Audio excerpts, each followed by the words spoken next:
안녕하세요, 여러분. 오늘도 이솝 이야기를 들고 왔습니다. 이솝이 지었고요. 이솝 선생님이 지었고, 찰스 산토레 선생님이 그림을 그리고, 김수희 선생님이 옮겨주셨습니다. 출판사는 어린이 작가 정신입니다. 제가 예전에도 말씀드렸다시피, 저는 이솝 이야기를 새롭게 재구성하는 패러디한 이야기를 무척 좋아하고요. 이 책을 소장하게 된 계기는 어떤 색감, 그 다음에 액티비한 어떤 그림들, 이런 것들이 너무 아름다워서 이제 소장을 했고요. 도서관에 제가 연체를 한 게 있어서 대출을 지금 못하고 있어요. 그런 관계로 지금 이솝 이야기로 계속 국 끓여 먹고 죽 끓이고 이렇게 하고 있습니다. 여러분 죄송합니다. 저의 게으름의 소치인데요. 그럼에도 불구하고 오늘도 역시 벌떼와 곰을 들고 왔습니다. 네, 굉장하죠, 여러분. 아름답지 않습니까? 그림이 색감뿐만 아니라, 네, 그래서 이 책을 사랑합니다. 자, 벌떼와 곰의 이야기를 들려드릴 건데요. 짧지만 귀 기울여 들어주시기 바랍니다. 곰 한 마리가 숲에서 산딸기를 찾다가 벌들이 꿀을 저장해 놓은 통나무를 우연히 봤죠.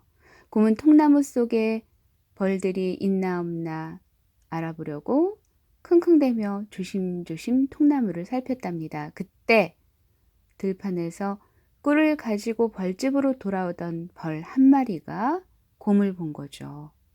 화가 난 벌은 곰의 코에 침을 쏘고는 재빨리 벌집으로 들어갔대요. 제가 알기로는 네, 그냥 일단 넘어가겠습니다. 벌에 쏘인 곰은 화가 나서 통나무를 이빨과 발톱으로 물고 찼어요. 그러자 벌집 안에 있던 벌떼가 모두 나와서 곰에게 침을 쏘았답니다. 곰은 너무 아파서 대굴대굴 굴렀죠. 벌떼가 계속 쫓아오자 곰은 가까운 웅덩이에 풍덩 뛰어들어 간신히 목숨을 구했다고 하네요. 근데 이제 여러분 아시는 분들은 아시겠지만 벌 한 번 쏘면은 그 생을 마감하는 걸로 알고 있거든요. 벌 친구들은. 근데 최재천 교수님 아시죠? 생태학자분. 그분이 가끔 이 생태에 관한 얘기를 할 때 이솝을 언급하시더라고요. 그러니까 이솝이 너무 생태에 대해서 잘 모르는 것 같더라 하면서 일화를 들려드렸었는데 어찌됐든 간에 제가 알기로는 벌이 한번 쏘면 그 생을 마감하는 걸로 알고 있고요. 근데 이솝 씨는 벌을 곰의 코를 찌르고 그리고 이제 그 벌집이 있는 곳으로 갔다고 하는데 그거 좀 관찰력이 좀 약간 미흡하지 않으셨을까 하는 그런 생각이 갑자기 들었고 그래서 이제 그런 말씀을 드리는데요. 정말 완벽한 사람은 없습니다, 여러분. 그래서 위안을 받으셨으면 좋겠어요. 여러분 혹시 스스로에게 나 이런 게 부족해. 나 이런 거 너무 못났어. 이렇게 생각하시는 분들을 위해서 제가 격려 차원으로 말씀을 드렸고요. 여러분 오늘도 행복하시고요. 예, 코로나로 인해서 여러 가지로 많이 힘든 상황임에도 불구하고 그럼에도 불구하고 여러분 이 지금의 시기를 잘 버티시기를 두 손 모아 빕니다, 여러분. 그리고 이 시기 때 여러분 자신과의 만남, 진한 만남을 한번 해보시는 게 어떠세요? 스스로에게 묻고 답하는 작업들을 통해서 내가 나를 빛나게 하는 게 뭔지, 그리고 누군가 시키지 않아도 그냥 자동적으로 하는 일이 뭔지, 그게 바로 여러분이 사랑하는 일이고 좋아하는 일이라고 저는 알거든요. 저 같은 경우는 음식 쓰레기를 버리거나 쓰레기를 버리고 나서 바로 집에 들어오는 일보다는 잠깐 그 뒷뜰로 가서요. 아파트 단지 뒷뜰이 있잖아요. 거기서 저는 벤치에 앉아서 또는 벤치에 서서 노래를 몇 곡 부르고 집을 들어가는 경우가 있습니다. 왜냐하면 코로나 한창 때 그 노래방을 못 갔거든요. 근데 저는 노래방도 좋아하지만 사실은 이제 그 가끔 보면 그런 카페가 있어요. 그 특히 수원에 그 빨간 잉어 카페라는 곳이 있는데 그분은 이제 평생을 기타를 놓지 않은 분이셔서 그 기타 연주를 훌륭하게 하시는 분이시거든요. 그래서 가끔, 아주 가끔, 뭐, 한 달에 한 2번, 3번, 초창기 때는 거의 매주 갔던 걸로 기억이 돼요. 처음 그 인연이 됐을 때요. 그러니까 화성을 이제 산책을 하다가 우연히 라이브 음악이 연주되는 소리를 듣고 너무 반가워서 제가 이제 노크를 한 거예요. 그때 당시에는 오픈을 하지 않은 상태였거든요. 카페가 낮이었으니까. 그래서 이제 노크를 해서 저 거기 들어가도 될까요? 했더니 그분이 흔쾌히 오케이 그럼요 들어오세요 하고 이제 어, 허락을 해주셔서 들어갔어요. 그래서 이제 사실은 우리가 리허설을 하고 있다. 공연 전에 리허설을 하고 있다고 하시더라고요. 그래서 그럼 제가 이렇게 들어도 되겠냐? 하니까 뭐 좋다. 우리는 고맙다. 이렇게 흔쾌히 맞아주셔서 제가 이제 그 리허설을 열심히 듣고 그랬던 기억이 나고 첫날이었는데 이상하게 그분이 제가 묻지 않은 개인의 이야기를 많이 들려주셨어요. 그러면서 그냥 자연스럽게 그분이 이제 목요일인가 금요일에는 말하자면 오픈타임 프리 그래가지고 이제 그 관객이라는 표현은 좀 그렇지만요. 그 손님들이 오셔서 뭐 연주를 해도 되고요.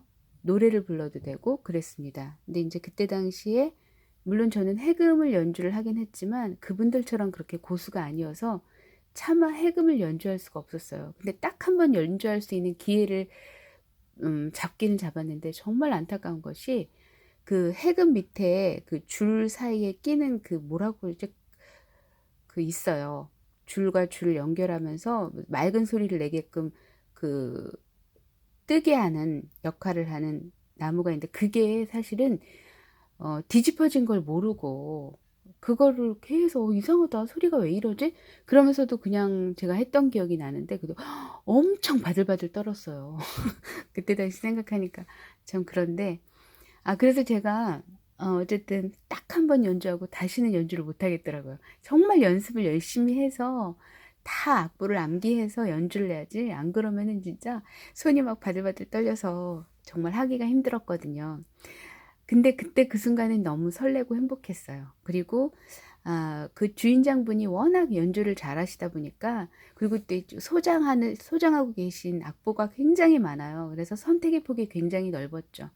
마침 제가 좋아하는 Fly to the Moon이라든가 예를 들면 봄날은 간다. 그 노래 봄날은 간다가 2가지 버전이 있는 걸로 알고 있는데요.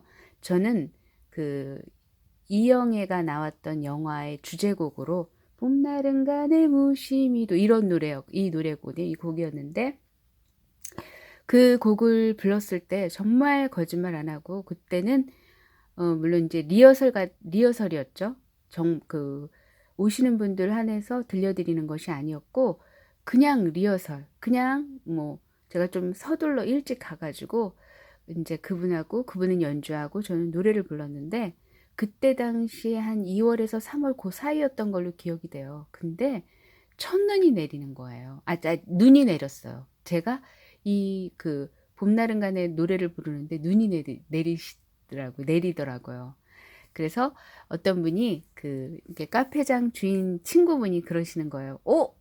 와, 기적이다. 눈이 내린다. 이 노래를 불러서 그런가? 막 이러면서 농담반 진담반으로 얘기를 하셨던 기억이 나고요. 뿐만 아니라 제가 좀 자랑을 하면요. 그 산속에서 제가 이제 노래를 가끔 부를 때가 있어요. 인형 같은 노래. 아시죠? 이선희 노래? 이제 그 노래를 이제 부르잖아요. 그러면요. 새들이 날아 들어왔어요. 그래서 이렇게 제 노래를 들었었어요. 왜냐하면 여러분도 아시겠지만 사실은 새들이 노래를 부르는 거잖아요. 제가 아파트에 살지만 그럼에도 불구하고 아파트에 사는 것 같지 않다는 느낌을 받을 때가 바로 새들의 지저귐 때문이거든요. 아침에 딱 눈을 뜨면 지금은 물론 겨울이니까 그런 일은 좀 드물고요.